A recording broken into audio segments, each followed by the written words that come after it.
ବିଲ୍ୱମଙ୍ଗଳ ଜଣେ ପଣ୍ଡିତ ଓ କୃଷ୍ଣ ଭକ୍ତ।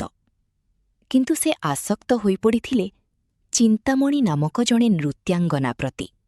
ସେଇ ରାତିରେ ନଦୀ ଭୟଙ୍କର ଭାବେ ବହୁଥିଲା। ତଥାପି ବିଲ୍ୱମଙ୍ଗଳ ଚିନ୍ତାମଣିଙ୍କୁ ଦେଖିବା ପାଇଁ ନଦୀ ଅତିକ୍ରମ କଲେ।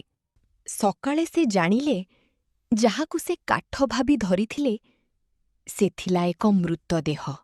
ଚିନ୍ତାମଣି ତାଙ୍କୁ କହିଲେ, ଯଦି ଏତେ ପ୍ରେମ ତୁମେ କୃଷ୍ଣଙ୍କୁ କରିଥାନ୍ତ, ତୁମେ ନିଶ୍ଚୟ ପ୍ରଭୁଙ୍କୁ ପାଇଯାଇଥାନ୍ତ। ସେଇ କଥା ବିଲ୍ୱମଙ୍ଗଳଙ୍କ ଜୀବନ ବଦଳାଇ ଦେଲା। ସେ ସବୁ କିଛି ଛାଡ଼ି କୃଷ୍ଣ ଭକ୍ତିରେ ଲୀନ ହେଲେ।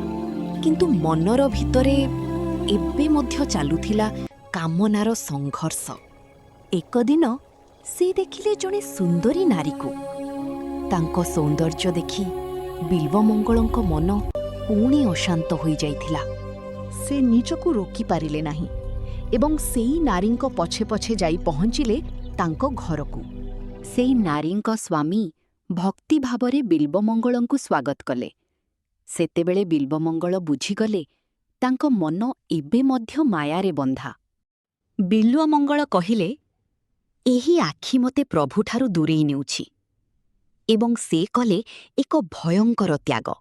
ନିଜ ଆଖିକୁ ନଷ୍ଟ କରିବା ପରେ ବିଲ୍ୱମଙ୍ଗଳଙ୍କ ଚାରିପାଖେ ଖାଲି ଅନ୍ଧକାର ଥିଲା।